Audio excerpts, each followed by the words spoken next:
Hi friends, I am Aswathy. Welcome back to our channel. അപ്പോൾ നമ്മൾ ഇന്ന് നോക്കാൻ പോകുന്നത് പോയട്രി സെക്ഷനാണ്. പോയട്രി സെക്ഷനിലെ വോളി സോയിങ്ക എഴുതിയ എ ടെലിഫോൺ കോൺവെർസേഷൻ എന്ന് പറഞ്ഞ പോയമാണ് നമ്മളിന്ന് നോക്കാൻ പോകുന്നത്. ഇതൊരു റേഷ്യൽ ഡിസ്ക്രിമിനേഷനെ പറ്റി പറയുന്ന ഒരു പോയമാണ്, ഒരു സറ്റയർ രൂപത്തിൽ പറയുന്ന ഒരു പോയമാണിത്.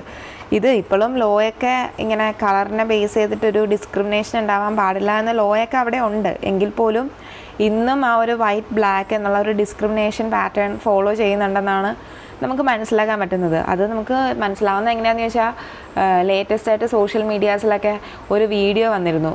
ജോർജ് ഫ്ലോയിഡ് എന്ന് പറഞ്ഞ ഒരാളുടെ ഇല്ലേ, ഒരു വൈറ്റ് മാൻ ഒരു ബ്ലാക്ക് മാനെ, ഒരു വൈറ്റ് പോലീസ്മാനാണ്, അതൊരു ബ്ലാക്ക് മാനെ ഇങ്ങനെ ഒത്തിരി ചവിട്ടി പിടിക്കുകയൊക്കെ ചെയ്യുന്നത് ഒരു വീഡിയോ നമ്മൾ കണ്ടില്ലായിരുന്നോ?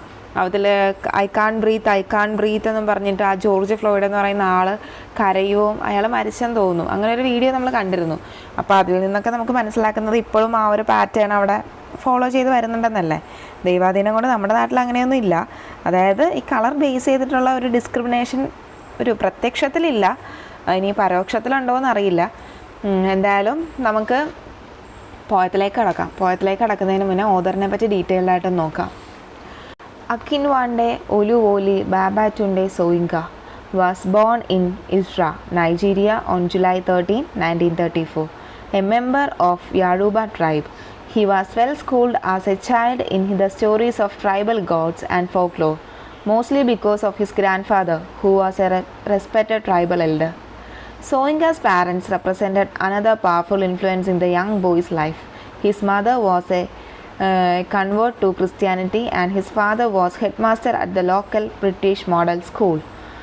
Not surprisingly, Soyinka as a youngster was very familiar with the tensions that defined colonial Africa in the early decades of the 20th century, as a tribal culture collided, sometimes violently, with the imperatives of British colonies. Soyinka took up writing very early in his life, publishing poems and short stories in Nigerian literary magazine Black Office. Before leaving his homeland to attend the universities of Leeds in England, he returned to Nigeria in 1960, the same year that the country declared its independence from colonial rule. അതായത് അകിൻവാണ്ടി ഒലുവോലി ബാബാറ്റുണ്ടെ Soyinka എന്നാണ് നമ്മുടെ സോയിങ്കയുടെ full name. ജനിച്ചത് July 13, 1934 ഒരു യാഴൂബ tribal ഫാമിലിയിലാണ് ജനിച്ചത്. അദ്ദേഹത്തിന് education, സാധാരണ ഈ ട്രൈബ്സിനൊന്നും അധികം എഡ്യൂക്കേഷനൊന്നും കിട്ടില്ല, പക്ഷേ അദ്ദേഹത്തിന് ഒത്തിരി എഡ്യൂക്കേഷനൊക്കെ കിട്ടിയിട്ടുണ്ട്. അതിൻ്റെ റീസൺ എന്താണെന്ന് പറയുന്നത്, അദ്ദേഹത്തിൻ്റെ ഗ്രാൻഡ് ഫാദർ എന്ന് പറയുന്നത് ഒരു റെസ്പെക്റ്റഡ് ട്രൈബൽ എൽഡറാണ്. അതുപോലെ തന്നെ സോയിങ്കയുടെ പാരൻസും അദ്ദേഹത്തിൻ്റെ ലൈഫിനെ, യങ് ബോയ് ആയിരുന്ന അദ്ദേഹത്തിൻ്റെ ലൈഫിനെ ഒത്തിരി ഇൻഫ്ലുവൻസ് ചെയ്തിട്ടുണ്ട്. അദ്ദേഹത്തിൻ്റെ മദർ ക്രിസ്ത്യാനിറ്റിയിലേക്ക് കൺവേർട്ട് ചെയ്ത ഒരാളാണ്. അതേപോലെ ഫാദർ എന്ന് പറയുന്ന ഒരു മോഡൽ ബ്രിട്ടീഷ് സ്കൂളിലെ ഹെഡ് മാസ്റ്റർ ആയിരുന്നു. പിന്നെ അദ്ദേഹത്തിൻ്റെ 20th സെഞ്ച്വറി ആ ഒരു കാലഘട്ടമാണ്. ആ സമയത്ത് ഈ ബ്രിട്ടീഷ് കോളനി ഒത്തിരി പ്രശ്നങ്ങളൊക്കെ ഉണ്ടായിക്കൊണ്ടിരുന്ന സമയമാണത് ഇല്ലേ. ആ ഒരു കാര്യവും അദ്ദേഹത്തിൻ്റെ ലൈഫിനെ ഒത്തിരി എഫക്റ്റ് ചെയ്തിട്ടുണ്ട്. അതേപോലെ ചെറിയ പ്രായത്തിൽ തന്നെ അദ്ദേഹം റൈറ്റിങ്ങിലേക്ക് തിരിഞ്ഞതാണ്. ഷോർട്ട് സ്റ്റോറീസ് ഒക്കെ ഒരു നൈജീരിയൻ ലിറ്റററി മാഗസിനായിട്ടുള്ള ബാക്ക് ഓഫീസ് എന്ന് പറയുന്നൊരു മാഗസിനിൽ അദ്ദേഹത്തിൻ്റെ ഷോർട്ട് സ്റ്റോറി പബ്ലിഷ് ചെയ്തിട്ടുണ്ട്. അതേപോലെ അദ്ദേഹം പഠിക്കാനായിട്ട് ഇംഗ്ലണ്ടിലേക്ക് പോയി. അതിനുശേഷം നൈജീരിയയിലേക്ക് 1960 അദ്ദേഹം തിരികെ വന്നു. ആ സമയത്ത് തന്നെ ഈ 1960s തന്നെയാണ് അവരുടെ ആ ഒരു കൊളോണിയൽ റൂളിൽ നിന്നും അവരുടെ നാടിന് ഇൻഡിപെൻഡൻസ് കിട്ടിയത്. A prolific writer, Soyinka gained prominence initially from his work as a playwright of such politically motivated works as The Swamp Dweller 1958, The Lion and the Jewel 1959 and A Dance of the Forest 1960.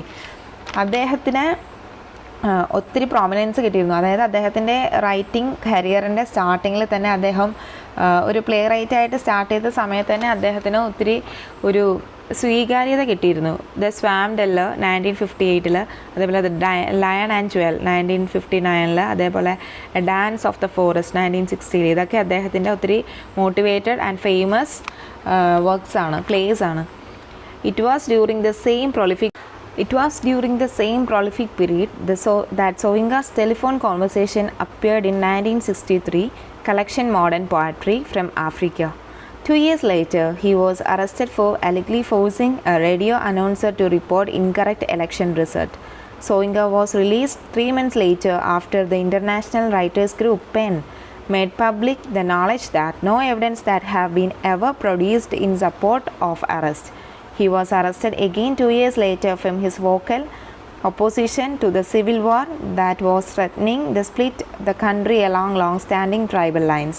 Accused of helping Biafran fighters by military jet, Soyinka spent 2 years in prison despite the fact that he was never formally charged with any crime. അപ്പോൾ ആ ഒരു ടൈമിൽ തന്നെയാണ് നമ്മുടെ Soyinka telephone conversation എന്ന് പറയുന്ന poem 1963 collection modern പോയട്രിയിൽ എഴുതുന്നത് from Africa. അതിനുശേഷം 2 വർഷങ്ങൾക്ക് ശേഷം അദ്ദേഹത്തിനെ അറസ്റ്റ് ചെയ്യുന്നുണ്ട്. എന്തിനാണ്? ഒരു റേഡിയോ അനൗൺസറിന് കൈക്കൂലി കൊടുത്തിട്ട് ഇലക്ഷൻ റിസൾട്ട് തെറ്റായിട്ട് അനൗൺസ് ചെയ്യിപ്പിച്ചു എന്നുള്ള കുറ്റത്തിന് വേണ്ടിയിട്ട്. പക്ഷേ 3 മാസങ്ങൾക്ക് ശേഷം അദ്ദേഹത്തിനെ റിലീസ് ചെയ്യുന്നുണ്ട്. ഇൻ്റർനാഷണൽ റൈറ്റേഴ്സ് ഗ്രൂപ്പായിട്ടുള്ള പെൻ അതിൽ ഇടപെട്ടതിന് ശേഷം എല്ലാവർക്കും മനസ്സിലായി ഇതിൽ സോയിങ്കയ്ക്കെതിരായിട്ട് യാതൊരു എവിഡൻസും ഇല്ലയെന്ന് മനസ്സിലായി. അതിനുശേഷം 2 വർഷങ്ങൾക്ക് ശേഷം വീണ്ടും അദ്ദേഹത്തിനെ പോലീസ് അറസ്റ്റ് ചെയ്യുന്നുണ്ട്. അത് സിവിൽ വാറിന് ഓപ്പോസിഷനായിട്ട് പറഞ്ഞു, എതിർത്ത് സംസാരിച്ചു എന്നുള്ള രീതിയിൽ, അത് കൺട്രീനെ സ്പ്ലിറ്റ് ചെയ്യുന്നതിനുള്ള ഒരു രീതിയിൽ സംസാരം ഉണ്ടായി എന്നുള്ള രീതിയിൽ, അതേപോലെ മിലിറ്ററി ജെറ്റ്സൊക്കെ വാങ്ങിക്കാനായിട്ടുള്ള ഹെൽപ്പ് ചെയ്തു എന്നുള്ളൊക്കെ രീതിയിൽ അദ്ദേഹത്തിനെ അറസ്റ്റ് ചെയ്യുന്നുണ്ട്. പക്ഷേ അതിൻ്റെ ഫാക്റ്റ് എന്താണെന്ന് വെച്ചാൽ അദ്ദേഹത്തിനെതിരെ ഇതുവരെ ഒരു ക്രിമിനൽ കുറ്റം അല്ലെങ്കിൽ ഒരു ഫോർമലി അദ്ദേഹത്തിനെതിരെ ഒരു കുറ്റം ചാർജ് ചെയ്തിട്ടില്ല എന്നുള്ളതാണ്. During his imprisonment much of it spend in solitary confinement. Soyinka kept a prison diary which was published in 1972 as The Man Died, Prison Notes of Wole Soyinka. He also wrote a trilogy of non-fiction book that traced the trajectory of his life and family. The Year of Childhood 1980, Isra, A Voyage Around SA 1989, and Idda, The Penguin's Year, a memoir 1946 to 1965. അപ്പോൾ അദ്ദേഹത്തിൻ്റെ ആ ഒരു ഇംപ്രിസൺമെൻറ്റിൻ്റെ സമയത്ത് അദ്ദേഹം ഒറ്റയ്ക്കായിരുന്നു.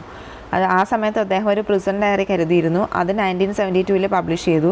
അതുമാത്രമല്ല, ഒരു ട്രിലോളജി publish ചെയ്തു. അത് ട്രിലോളജി എന്ന് പറഞ്ഞൊരു നോവൽ ത്രയം, അതായത് 3 നോവൽസ്, പരസ്പരം ബന്ധിതമായിട്ടുള്ള 3 നോവൽസ് പബ്ലിഷ് ചെയ്തിരുന്നു. അതിൻ്റെ പേരാണ് നേരത്തെ പറഞ്ഞത്.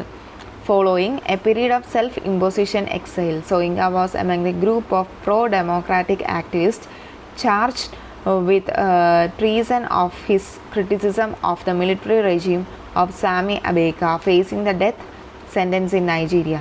He spent many years lecturing throughout Europe and the US, including stays at Yale and Cornell University, where he served as the Goldwin Smith Professor for African Studies and Theatre Art from 1988 to 1991. It was during these years that Soyinka wrote Art, Dialogue and Outrage, essays on literature and culture, and The Open Sore of Contentment, a personal narrative of Nigerian crisis 1996. In 1999, he turned his attention to the role of the South African Truth and Reconciliation Commission of Burden of Memory, the Music of Forgiveness. A poet as well as a dramatist and essayist, Soyinka has published several collections, including Idrane and Other Poems 1967, Ogum Abibman 1976, Mandela's Earth and Other Poems 1988, and Samarkand and Other Markets I Have Known 2002. Internationally recognized for both his writing and his advocacy of democracy and civil rights, Soyinka has collected an impressive catalogues of rewards and honors, including the John Whiting Drama Prize 1966, the Nobel Prize for Literature 1986, and the Enrico Mattei Award for Humanities 1986. അപ്പോൾ നേരത്തെ പറഞ്ഞതൊക്കെയാണ് അദ്ദേഹത്തിൻ്റെ famous പോയംസും അദ്ദേഹത്തിൻ്റെ വർക്ക്സും അദ്ദേഹത്തിൻ്റെ പൊസിഷൻസും ഒക്കെയാണ് പറഞ്ഞത്. പിന്നെ അദ്ദേഹത്തിൻ്റെ അവാർഡ്സൊക്കെയാണ് ഈ പറഞ്ഞിരിക്കുന്നത്. ഇനി ഇതിൻ്റെ ഓവറോൾ സമ്മറിയിലേക്ക് നോക്കാം നമുക്ക്. Telephone conversation, as the title suggests, is a conversation over the telephone. It is between a black man seeking a room for rent and white lady who had advertised such an offer. Over the conversation, the hypocritical nature of the lady as a racist is brought to the light. അപ്പോൾ telephone conversation എന്ന പേര് suggest ചെയ്യും പോലെ തന്നെ രണ്ട് വ്യക്തികൾ തമ്മിലുള്ളൊരു phone സംഭാഷണമാണ് ഈ ഒരു പോയത്തിൽ നമുക്ക് കാണാൻ സാധിക്കുന്നത്. റെൻറ്റിന് റൂം അന്വേഷിച്ച് നടക്കുന്ന ഒരു ബ്ലാക്ക് മാനും ന്യൂസ് പേപ്പറിൽ ആഡ് കൊടുത്ത ഒരു വൈറ്റ് ലാൻഡ് ലേഡിയും തമ്മിലുള്ളൊരു കോൺവെർസേഷൻ. ഇതിൻ്റെ ലാസ്റ്റിൽ ആ ഒരു ലേഡിയുടെ ഹിപ്പോക്രാറ്റിക് നേച്ചർ പുറത്തേക്ക് വരുവാണ്.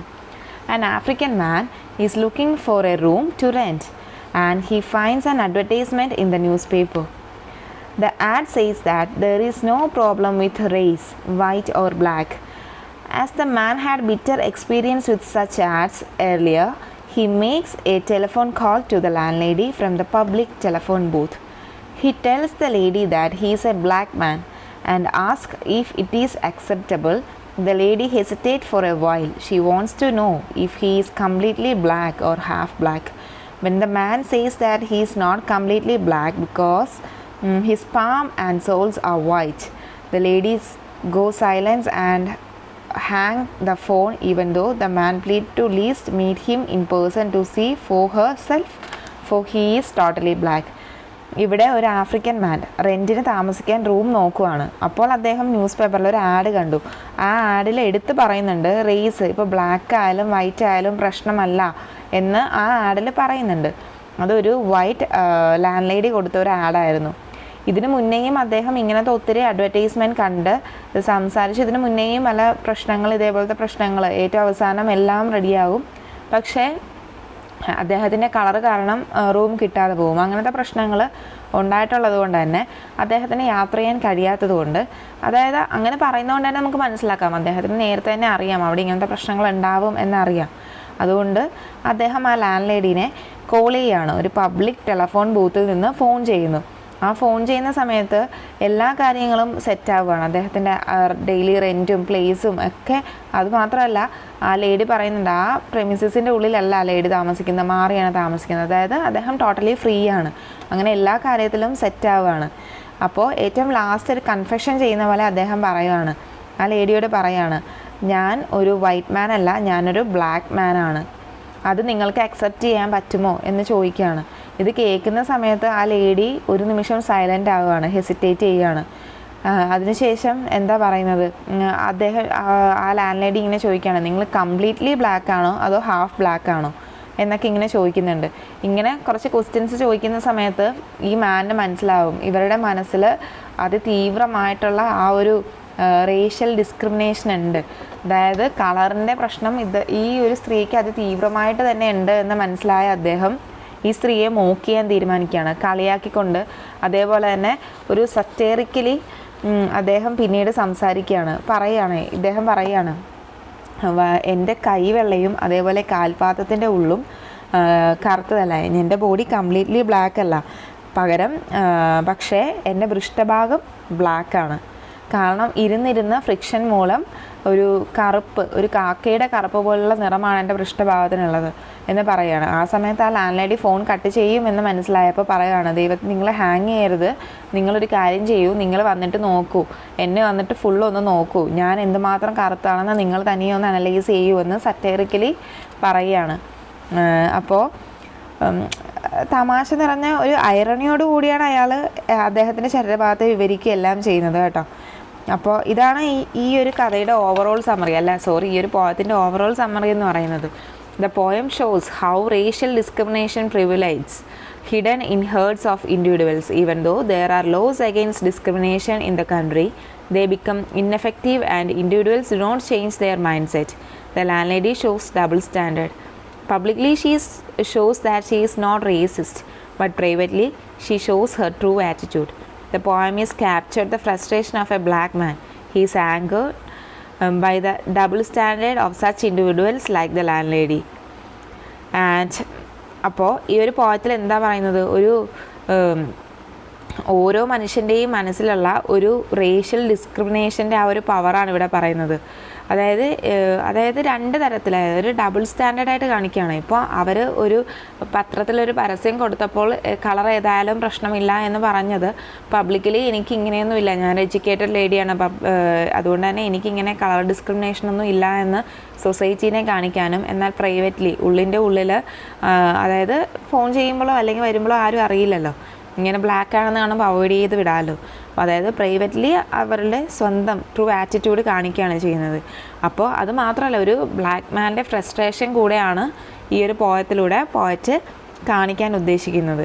അത് ഒരു സൊസൈറ്റിയിൽ ലോയൊക്കെ ഉണ്ട്, ഒത്തിരി ലോസും എല്ലാം ഉണ്ട്, എങ്കിലും വളരെ മോശമായിട്ടുള്ള രീതിയിലാണ് ഇപ്പോഴും സൊസൈറ്റി ഒരു ബ്ലാക്ക് മാനെ കൺസിഡർ ചെയ്യുന്നത് എന്നുള്ളതാണ് അദ്ദേഹം ഈ ഒരു പോയത്തിലൂടെ വരച്ച് കാണിക്കുന്നത്. ഇതിൻ്റെ ഫോംസ് ആൻഡ് സ്ട്രക്ചർ എന്താണെന്ന് നോക്കാം.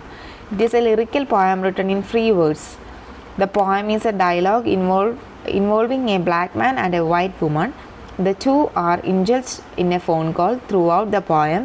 The poem is to a considerable extent follows the questions and answer pattern.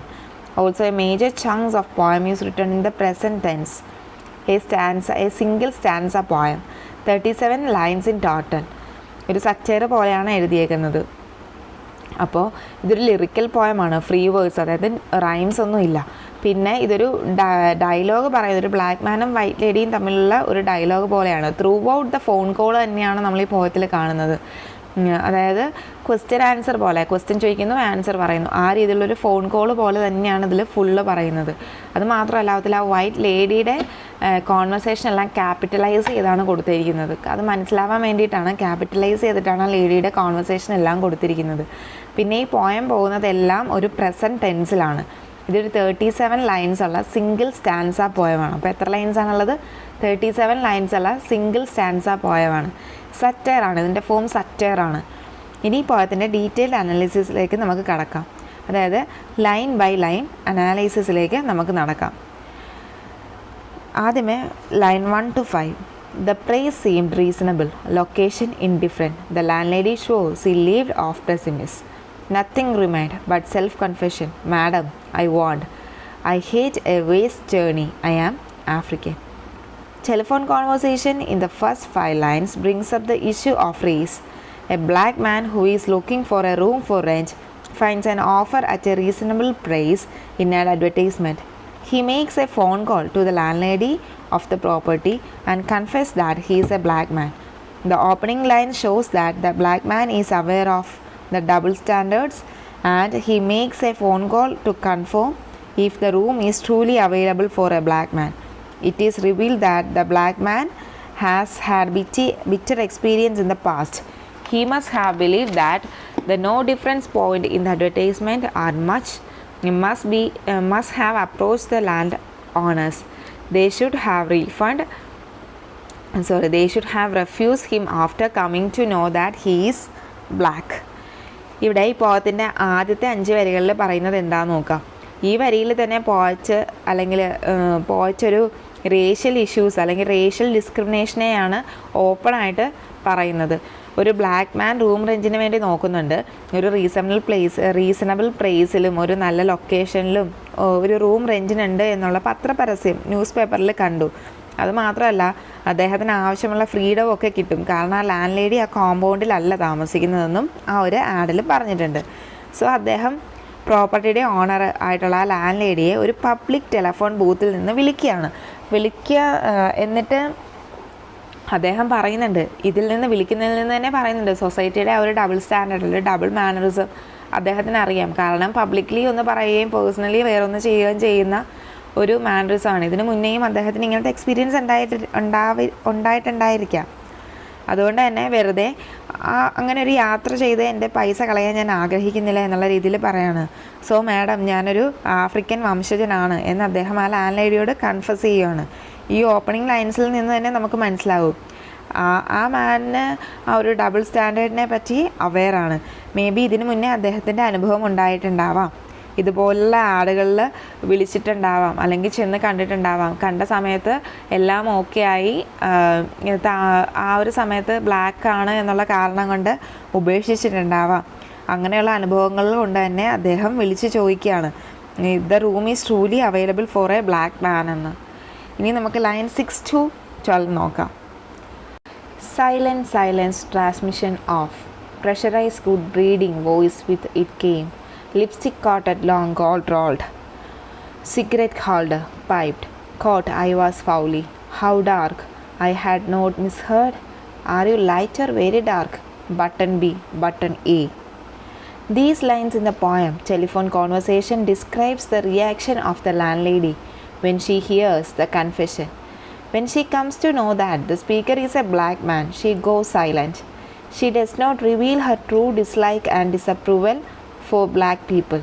The poet says that the lady is like so-called white people of good breeding. These people call themselves educated and therefore decent. They do not speak out against black people, but they continue to harbor racial prejudice towards black people. The black man can stereotype the white lady just by hearing her voice over the telephone. He imagines that her lips must be painted with red lipsticks and she must be smoking and using a gold-tinted cigarette lighter. The poet reveals that both, while the black people show prejudice because they tend to stereotype people. ഇവിടെ ഈ ലൈൻസിൽ speaker ഒരു black man ആണ് എന്ന് മനസ്സിലായപ്പോൾ ഉള്ള ആ land ലേഡിയുടെ റിയാക്ഷനാണ് കാണിക്കുന്നത്. Speaker ഒരു ആഫ്രിക്കൻ ആണ് എന്ന് മനസ്സിലായപ്പോൾ ആ ലാൻഡ് ലേഡി സൈലൻ്റ് ആയി. പക്ഷെ അവർ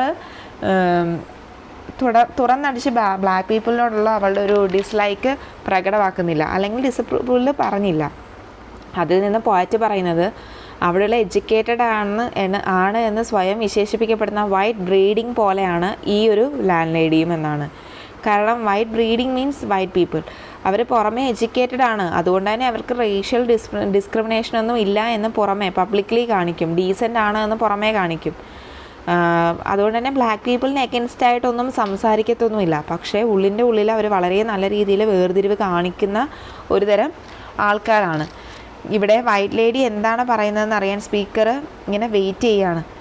പിന്നെ ഇവിടെ പറയുന്നുണ്ട് അവർ സാധാരണ എങ്ങനെയാണോ ഒരു വൈറ്റ് ലേഡി, ഒരു ഇംഗ്ലീഷ് മാൻ, അതുപോലെ തന്നെയാണ് ഇവരും. കാരണം റെഡ് ലിപ്സ്റ്റിക്കൊക്കെ ഇട്ടിട്ടുണ്ട്, അതേപോലെ സിഗരറ്റ് സ്മോക്ക് ചെയ്യുന്നുണ്ടാവാം. ഇങ്ങനെയൊക്കെ പറയുന്നതുകൊണ്ട് അവർ ഉദ്ദേശിക്കുന്നത് എന്താണ്, ഗോൾഡ് ടിൻറ്റഡ് സിഗരറ്റ് ലൈറ്ററൊക്കെ യൂസ് ചെയ്യുന്നുണ്ടാവാം. അന്നത്തെ കാലഘട്ടത്തിലുള്ള വൈറ്റ് പീപ്പിൾസ് യൂസ് ചെയ്യുന്ന കാര്യങ്ങളൊക്കെയാണ് ഇവിടെ പറയുന്നത്.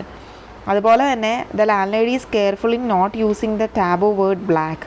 Instead she ask indirect question on the degree of darkness to the black man. It appears as if he is asked to make a choice. He wondered if he could press button B or button A in the telephone dial pad, much like he would do to choose a language over the automated calls.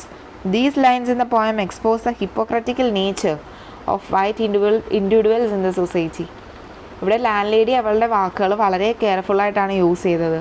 അതായത് അവൾ black എന്നൊരു taboo word use ചെയ്യാതിരിക്കാൻ maximum ശ്രദ്ധിച്ചു.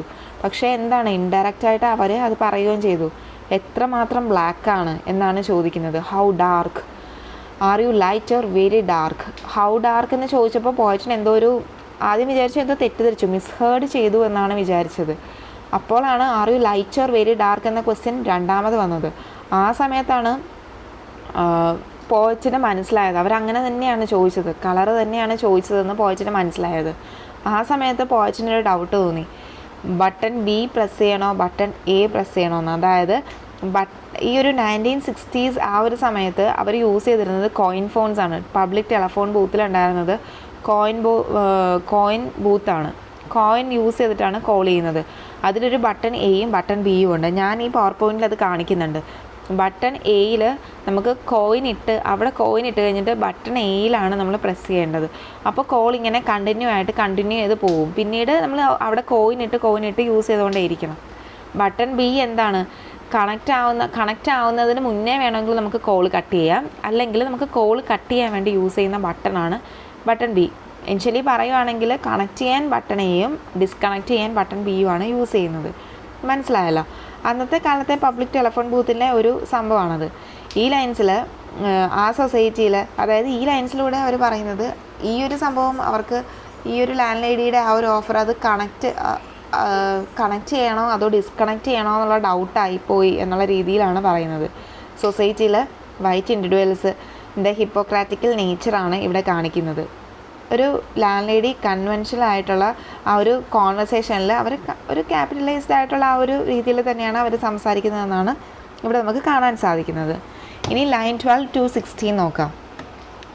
Button B, button A, stench of rancid, breath of public hide and speak, red booth, red pillar box, red double tired omnibus, sketching tar, it was real shamed, but ill-mannered silence surrendered.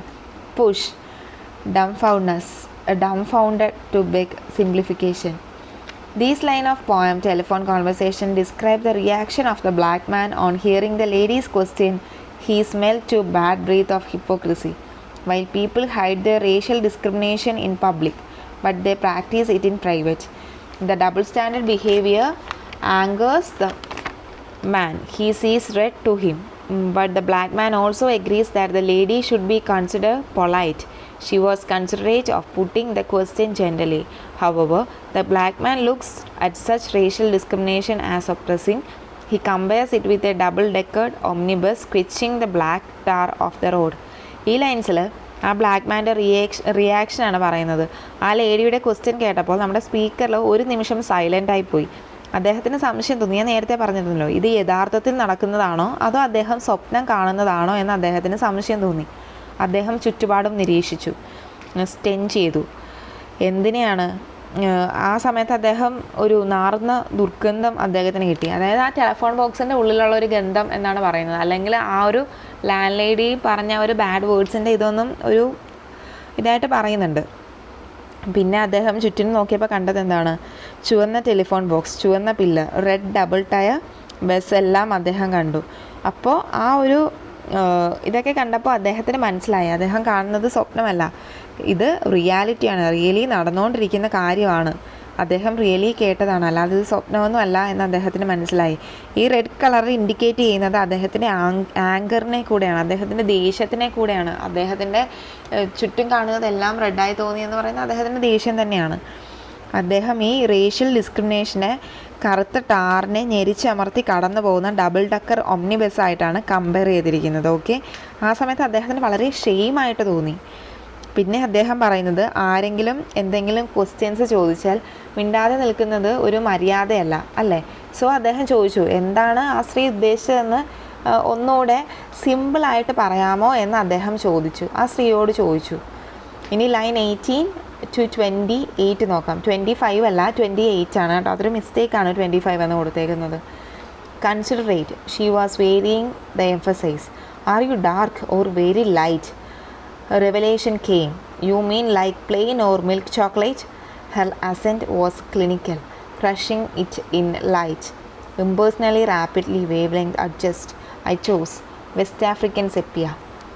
And as afterthought, down in my passport, silence of spectroscopic flight of fancy, chill truth, fullness clanged her accent. Had on the mouthpiece. What's that? Don't know. What's that is like brunette. To clarify, she asked again, deemed to be a considerate thing to do from the caller perspective, not the subtle difference from the how dark to are you dark or very light. The call now sees what she is getting at. She wants an analogy. The perfect analogy is chocolate, and his question thrown back is a germ. She agrees, answering in the affirmative, which is yet another body blow for the African man because she is so impressional with it. He is a quick move, however, and arguably germ the higher ground by saying that he is West African sepia, which is officially endorsed because it is also in his passport. There is silence again. The landlady knows not of sepia, especially that of West African origin. Note the use of the word spectroscopic, which is a scientific term related to the color spectrum and the way matter indicate the electromagnetic radiation. This is a curious word to find in the poem about racism. Perhaps the caller is a student of science, or the speaker is indirectly implying that spectrum is indifferent when it comes to the matter of color. Color simplify is we humble the one who attract prejudice to it. The African man informs the landlady that sepia is a kind of brunette, a French word for brown associated usually with brown haired girls. This is more enlightenment to come for the well-bred landlady. ഇവിടെ പറയുന്നത് അവരോട് നമ്മുടെ speaker നേരത്തെ ചോദിച്ചല്ലോ, നിങ്ങൾ നേരത്തെ പറഞ്ഞ കാര്യങ്ങൾ കുറച്ചുകൂടെ സിമ്പിളായിട്ട് പറയാമോ എന്ന് ചോദിക്കാമോ എന്ന് ചോദിച്ചല്ലോ. അവർ ആ നേരത്തെ പറഞ്ഞതിന് ചെറിയൊരു വ്യത്യാസം വരുത്തി. നേരത്തെ ചോദിച്ചത് are you light or very dark എന്നാണ് അല്ലേ. അതിൽ നിന്ന് ഇത്തവണ നേരെ തിരിച്ച് ചോദിക്കുകയാണ്, are you light or very dark, നിങ്ങൾ ലൈറ്റ് കളറാണോ അതോ ഒത്തിരി ഡാർക്കാണോ എന്ന്. ഈ ഒരു ക്വസ്റ്റ്യൻ കേട്ടപ്പോഴാണ് സ്പീക്കറിനൊരു വെളിപാട് വന്നത്, ഒരു ബോധോദയം പോലെ ഉണ്ടായത്. ഇവർ ഇത്തരം ചിന്തകളുള്ളൊരു സ്ത്രീയാണെന്നും ഇവരെ ഒരു നല്ല പാഠം പഠിപ്പിക്കണമെന്നും സ്പീക്കറിന് തോന്നി. അതുകൊണ്ട് തന്നെ സ്പീക്കർ തിരിച്ചൊരു ചോദ്യം ചോദിക്കുന്നുണ്ട്, you mean like plain or milk chocolate എന്ന്. അതായത് പ്ലെയിൻ ചോക്ലേറ്റ് പോലെയാണോ അതോ മിൽക്ക് ചോക്ലേറ്റ് പോലെയാണോ എന്നാണോ നിങ്ങൾ ഉദ്ദേശിച്ചതെന്ന് പോയിട്ട് തിരിച്ചു ചോദിക്കുന്നുണ്ട്. ആ സ്ത്രീ യാതൊരു ഭാവഭേദമോ ഒരു കൂസലോ ഇല്ലാതെ അയാളുടെ ക്വസ്റ്റ്യന് യെസ് എന്നാണ് ആൻസർ പറഞ്ഞത്. മനുഷ്യത്വം ഒന്നും ഇല്ലാത്ത പോലെ ആയിരുന്നു ആ സ്ത്രീയുടെ ഒരു പ്രതികരണം വന്നത്. ആ സ്ത്രീ അത്രമാത്രം വർണ്ണവിവേചനം അല്ലെങ്കിൽ ഒരു റേഷ്യൽ ആയിട്ടുള്ള കാര്യങ്ങൾ മനസ്സിൽ കൊണ്ട് നടക്കുന്ന ഒരാളാണ് എന്നുള്ളത് ഈ ഒരു ലൈൻ ആ ഒരു സ്ത്രീയുടെ റിപ്ലൈയിൽ നിന്ന് തന്നെ വ്യക്തമായി ഇല്ലേ. പെട്ടെന്ന് തന്നെ ആ സ്പീക്കർ അദ്ദേഹത്തിൻ്റെ ദേഷ്യമോ അങ്ങനെ അദ്ദേഹത്തിൻ്റെ വികാരങ്ങളോ ഒന്നും പുറമേ കാണിക്കാതെ ആ സ്ത്രീയുടെ സെയിം വേവ് ലെങ്ത് തന്നെ അഡ്ജസ്റ്റ് ചെയ്തു. എന്നിട്ട് പറഞ്ഞു, വെസ്റ്റ് ആഫ്രിക്കൻ സെപ്പിയ. അദ്ദേഹം ചോദിച്ചല്ലോ, കളർ ചോദിച്ചപ്പോൾ കറക്റ്റ് കളർ തന്നെയാണ് പറഞ്ഞത്, വെസ്റ്റ് ആഫ്രിക്കൻ സെപ്പിയ. ആ സ്ത്രീയെ കൺഫ്യൂഷൻ ആക്കാൻ വേണ്ടി തന്നെയാണ് ഇങ്ങനൊരു വേർഡ് അവിടെ യൂസ് ചെയ്തത്. എന്നിട്ട് പറഞ്ഞു, എൻ്റെ പാസ്പോർട്ടിന് താഴെ കൊടുത്തിരിക്കുന്നുണ്ടല്ലോ അത് ഈ വെസ്റ്റ് ആഫ്രിക്കൻ സെപ്പിയ എന്നാണ്. പിന്നീട് ആ ലേഡി നിശബ്ദയായിട്ട് അവിടെ അങ്ങ് നിന്നു. എന്തിനാണ് ആ സ്ത്രീ നിശബ്ദയായത്? അവൾക്കറിയില്ല എന്താണ് വെസ്റ്റ് ആഫ്രിക്കൻ സെപ്പിയ എന്ന് അവൾക്കറിയില്ല. അവൾ ചിന്തിക്കുകയാണ് എന്താണത് എന്നവൾ ചിന്തിക്കുകയാണ്. ആ കളർ കണ്ടെത്താൻ വേണ്ടിയിട്ടുള്ള ആ ഒരു ഇമാജിനേഷനിലാണ്, ആ ഒരു സമയത്താണ് അവൾ നിശബ്ദയായി നിന്നത്. ഇവിടെ ഒരു സ്പെക്ട്രോസ്കോപ്പിക് ഫ്ലൈറ്റ് ഓഫ് ഫാൻസി എന്ന് പറയുന്നുണ്ട്, എന്നൊരു വേർഡ് ഇവിടെ യൂസ് ചെയ്യുന്നുണ്ട്. സ്പെക്ട്രോസ്കോപ്പി അത് പ്രകാശത്തിൻ്റെ നിറത്തിനെ കണ്ടെത്താനായിട്ടോ അല്ലെങ്കിൽ അത് അപഗ്രഥിക്കാനായിട്ട് ഉപയോഗിക്കുന്ന ഉപകരണമാണ് ഒരു സ്പെക്ട്രോസ്കോപ്പ് എന്ന് പറയുന്നത്. അപ്പോൾ ഇവിടെ ആ ഒരു സ്പെക്ട്രോസ്കോപ്പിക് ഫ്ലൈറ്റ് ഓഫ് ഫാൻസി എന്നതുകൊണ്ട് ഉദ്ദേശിക്കുന്നത് നിറം കണ്ടെത്താനുള്ള ഭാവനയുടെ പറക്കലിലാണ് അവൾ. മനസ്സിലായോ? അതായത് മനസ്സിൽ വെസ്റ്റ് ആഫ്രിക്കൻ സെപ്പിയ എന്ന നിറം കാണാൻ ആ ഒരു സ്ത്രീ ശ്രമിക്കുകയാണ്. അതുകൊണ്ടാണ് അവിടെ ഒരു സൈലൻസ് വന്നത്, ഒരു റിപ്ലൈ ഇല്ലാതായിപ്പോയത്. പിന്നീട് അവൾ കുറച്ച് നേരം ചിന്തിച്ചിട്ടാവാം, മനസ്സിലാവാതെ വന്നപ്പോൾ അവൾ ഇങ്ങനെ വളരെ നിഷ്കളങ്കമായി ചോദിക്കുന്നുണ്ട്, എന്താണ് ആ കളറ്, അതെനിക്ക് മനസ്സിലായില്ലല്ലോ എന്നവൾ സമ്മതിക്കുന്നു. എനിക്കത് അറിയില്ല എന്ന് ആ ഒരു ലാൻഡ് ലേഡി സമ്മതിക്കുന്നുണ്ട്. അപ്പോൾ സ്പീക്കർ പറഞ്ഞു, ലൈക്ക് ബ്രൂണറ്റിനെ പോലെയാണ് എന്ന് പറഞ്ഞു. ഇനി നമുക്ക് ലൈൻസ് 29 to 37 ലാസ്റ്റ് ലൈൻ വരെ നോക്കാം. That's dark, isn't it? Not altogether. Facially I am brunette, but madam, you should see the rest of me. Palm of my hand, soles of my feet are paradox blonde. Friction caused foolishly, madam, by sitting down has turned my bottom raven black. One moment, madam, sensing the receiver rearing the thunderclap about my ears. Madam, I pleaded, wouldn't you rather see for yourself?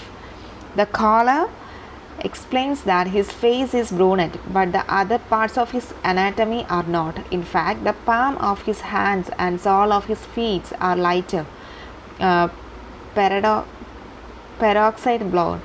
Peroxide is a chemical used to turn hair really blood bleached. And he goes further much he sarcastically admits to sitting down, and that causes his bottom bumps ass or posterior to turn raven black. This has a direct effect on the unfortunate landlady, and he senses her unease. She is will soon clang the solid plastic receiver head down and hurt his ears. But before he is cut off completely, he just managed to suggest that she herself should see with her own eyes. She, his face, his palms, his soles, his posterior. Well, the idea is clear and some would say ironically comical. In a nutshell, the caller has turned the table of the racist bias with a mix of humor, moral sense and arguably charm. Should the landlady for what she's racist pure and simple. ആ lady പറഞ്ഞിരുന്ന West African sepia എന്ന് പറഞ്ഞാൽ എന്താണ് എന്നവൾക്ക് അറിയില്ല എന്ന് പറഞ്ഞിരുന്നു ഇല്ലേ? അപ്പോൾ സ്പീക്കർ പറഞ്ഞു ബ്രൂണറ്റിനെ പോലെയാണ്, കറുത്ത തലമുടിയും ഇരുണ്ട് കറുത്ത ശരീരവും നിറവുമുള്ള വ്യക്തിയാണ് ബ്രൂണറ്റ് എന്ന് പറയുന്നത്. അത് കേട്ടപാടെ ആ സ്ത്രീ ചോദിക്കുകയാണ്, അപ്പോൾ അത് ഒത്തിരി ഇരുണ്ടതല്ലേ എന്ന്. അപ്പോൾ സ്പീക്കർ പറഞ്ഞു കംപ്ലീറ്റ്ലി ബ്ലാക്ക് ആണ്, ഇരുണ്ടതാണ് എന്ന് നമുക്ക് പറയാൻ പറ്റില്ല.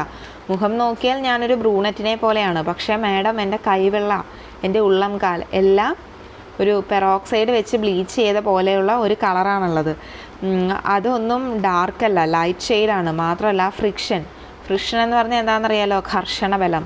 രണ്ട് വസ്തുക്കൾ തമ്മിൽ ഉരസുമ്പോൾ അതിൻ്റെ ഇടയിലുണ്ടാകുന്ന ബലമാണ് ഫ്രിക്ഷൻ എന്ന് പറയുന്നത്. ഇരിക്കുന്നത് മൂലമുള്ള ആ ഒരു ഉരസൽ കൊണ്ട് എൻ്റെ ബോട്ടം, അതായത് എൻ്റെ പൃഷ്ഠഭാഗത്തിൻ്റെ നിറം മാറിയിരിക്കുന്നു. ഒരു റേവൻ ക്രോയിനെ പോലെയായി. ഈ റേവൻ ക്രോ എന്ന് പറയുമ്പോൾ ബെലിക്കാക്ക എന്നൊക്കെ പറയില്ലേ, കംപ്ലീറ്റ്ലി ബ്ലാക്ക് ആയിട്ടുള്ള ക്രോ, അതുപോലെ ആയി എന്നാണ് പറയുന്നത്. അത് ഫുൾ കറുത്തിരണ്ടിരിക്കുകയാണ്, എൻ്റെ പൃഷ്ഠഭാഗം ഇപ്പോൾ കാക്ക കറുപ്പാണ് എന്ന് അദ്ദേഹം പറയാണ്. ആ ലേഡി അവരുടെ ഫോൺ കട്ട് ചെയ്യാൻ പോവുകയാണ് എന്ന് സ്പീക്കറിന് മനസ്സിലായി.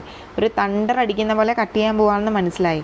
അപ്പോൾ പറഞ്ഞു 1 മിനിറ്റ് മാഡം, നിങ്ങൾ ഫോൺ കട്ട് ചെയ്യല്ലേ, ഒരു അപേക്ഷയുണ്ട്, നിങ്ങൾ നേരിട്ട് വന്ന് ഒന്ന് നോക്കൂ മാഡം, നിങ്ങളൊന്ന് വന്ന് നോക്കൂ, എന്നിട്ട് അത് കംപ്ലീറ്റ്ലി ബ്ലാക്ക് ആണോ അല്ലയോ എന്നൊന്ന് കണ്ടുപിടിക്കൂ എന്ന് പറയുകയാണ്. അപ്പോൾ അവിടെ അദ്ദേഹം അവരുടെ റേസിസ് ബയസിന് വളരെ സറ്ററിക്കലി ഒരു റിപ്ലൈ ആണ് ഇവിടെ സ്പീക്കർ കൊടുത്തിരിക്കുന്നത് അല്ലേ. ഇതിൻ്റെ തീം എന്ന് പറയുന്നത് ഒരു racism and complicity of identity ഒക്കെയാണ് ഇതിൻ്റെ തീമായിട്ട് വരുന്നത്. സറ്ററിക്കലി ആണ് ഇത് എഴുതിയിരിക്കുന്നത്.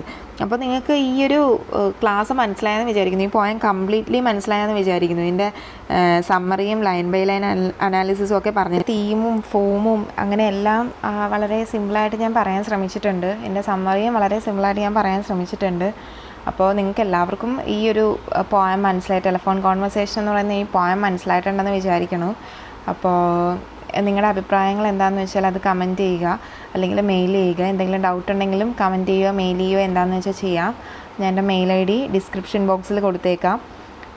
പിന്നെ നിങ്ങളുടെ HSIക്ക് വേണ്ടി പ്രിപ്പയർ ചെയ്യുന്ന ഫ്രണ്ട്സിനും ലിറ്ററേച്ചർ സ്റ്റുഡൻസിനൊക്കെ ഈ ചാനൽ സജസ്റ്റ് ചെയ്യുക, സബ്സ്ക്രൈബ് ചെയ്യുക, ലൈക്ക് ചെയ്യുക. Thank you so much for watching my channel.